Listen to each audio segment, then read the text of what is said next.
Succulent plants are so popular these days, and a lot of people are interested to get them. While others get to choose and buy what they like to grow, others might take a drastic route and take succulent plants from someone else's garden without asking permission.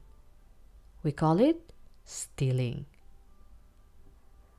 I was a victim once. Imagine my surprise and frustration when I saw these. Somebody took my plant and left in a hurry, leaving some pieces of evidence, leaves that fell off from the delicate plant. Well, I admit I made the wrong choice. Of all places, I chose this site to plant this beautiful Graptopetalum purple delight. Of course, who wouldn't be tempted by its beauty? It has thick fleshy leaves with grayish to pale pink and lavender shade, making it look like a chunky purple flower. I'm sure you would agree that this plant looks very elegant, and depending on where you plant this and the amount of sunlight it receives, its color can range from deep purple to pale pink. And sometimes you'll see these mottled colored leaves.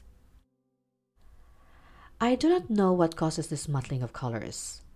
It could be because the plant is adjusting to its new location and the amount of sunlight it receives. But otherwise, this plant is healthy overall. It also has some powdery coatings on its leaves that acts as a sunscreen to protect it from sun damage. This plant can easily be mistaken as an echeveria. I actually made a mistake identifying this plant initially. But you'll know it's a Graptopetalum because the rosette grows from a single elongated stem that can grow tall, whereas the rosette-shaped echeverias are mostly low-growing. It seems like the plant was gone for more than 2 weeks already because some leaves that were left behind were already growing some babies. As I said, I was part of the problem. I tempted one of the passers-by with the beauty of this plant. I already had a feeling this might happen, but still I decided to use this plant to give some colors to my landscape. You see, I often experiment with my plants. That's how I get to find out where they like to grow best. So one day, I decided to landscape this part of our garden. I added big rocks and some wood to add interest to the landscape, and for some colors, I planted this Graptopetalum next to this Aeonium kiwi. This area is facing a public walkway, and of course, one of the passers-by was tempted to uproot it and took off. I feel sad that somebody took my plant, and I'm concerned about the safety of my other plants. But instead of ruining my day focusing on the negativity, I decided to still have a good day with what I have left from the stolen plant. To make me feel better, I played around with the leaves that were left behind. I placed them on top of the soil, neatly arranged like this. There is an issue though, because in this area, I have no control over the water these plants will receive. We have an automatic sprinkler installed to maintain the lawn, and I know that this area will be wet more often than needed. But I am confident that these leaves will be fine because I amended the soil here when I landscaped. And being outdoors and with the climate that we have here in California, the soil will surely dry out fast. After a few weeks, more leaves sprouted babies. And to my delight, I grew the largest one I've ever propagated from leaves. See how huge this one is? What surprised me was that the mother leaf remained plump and the baby succulent is also very chubby. And some of these babies are already colorful from the start.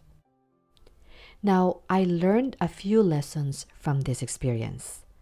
First, to never display my beautiful succulents in an area where others might get tempted. And second, succulents propagated from leaves will grow bigger faster when you water more often. As babies, their outer leaf cover is somehow more elastic. Therefore, they won't easily crack like what happens to those mature plants when they've absorbed a lot of water. And the more you water these babies, the faster they grow. But you have to keep in mind that the soil mixture you're going to use drains fast and that the plants will not sit on wet soil longer. Now, not all succulents would propagate well from leaves. Some of them are good at producing babies around them, like this echeveria. We also call this hen and chicks, where the mother plant is the hen and the chicks are the small babies surrounding it. Some succulents are good at producing more sprouts when trimmed, but those succulent plants with leaves that can easily detach from the stem, like this Cryptopetalum, propagates well from leaves. When the babies are still small, they can get their nutrients from the mother leaf. But when the babies have roots, they can start absorbing their needed water and nutrients from the soil. Sometimes, the mother leaf will completely dry out, but in some cases, they may remain intact just like this one, and you might need to manually remove the babies from the mother plant when they are ready. When the babies already have roots, that means they are able to live on their own, and so when they are about a thumb size, you can transfer them to a container or leave them where they are until they grow even bigger. When transferring your leaf propagation, remember that they are very delicate, so try to use a gadget when uprooting them. I found using tweezers as the most effective way of transferring these delicate plants. That's why I created this tool, which gives delight to a lot of succulent hobbyists, these tweezers for succulents. And it is available on Amazon USA and Canada. I will leave the link in the description below. Now, Cryptopetalum requires a lot of sunlight to achieve its best color. But while transitioning the plant to the full sun, find a location in your garden where you can provide bright light but protect them from strong noontime and early afternoon light initially until they are fully adjusted. So guys, I hope you learned a lot from this video today, and may this video inspire you to visit your garden and appreciate your succulent plants more. And if you're new to succulents and you want to learn more, I have the free beginner's guide for you to download. I will leave a link in the description below. Take care, everyone!